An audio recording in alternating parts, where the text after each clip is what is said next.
ಅಸ್ಸಲಾಮುಅಲೈಕುಮ್, ನಮಸ್ತೆ ಹಾಸನ. ನೀವು ನೋಡ್ತಾ ಇರೋದು SAB ಫೆಬ್ರಿಕೇಷನ್ ವರ್ಕ್ 07. ಇದು ಕೆಲಸನ ಮಾಡಿರೋದು ನಾವು ಸಾಲ್ಗಾಮಿ ರಸ್ತೆ ಕೆಲಸನ ಮಾಡಿರೋದು.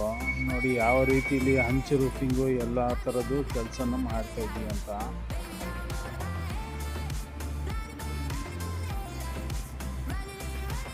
ಫ್ರೆಂಡ್ಸ್, ಇದೇ ಥರ ಕೆಲಸ ವೀಡಿಯೋಸು ಅಪ್ಲೋಡ್ ಮಾಡೋಕ್ಕೆ ಲೈಕ್ ಮಾಡಿ, ಶೇರ್ ಮಾಡಿ, ಕಮೆಂಟ್ ಮಾಡಿ ಫ್ರೆಂಡ್ಸ್. ಸಬ್ಸ್ಕ್ರೈಬ್ ಮಾಡೋದು ಮರಿಬೇಡಿ.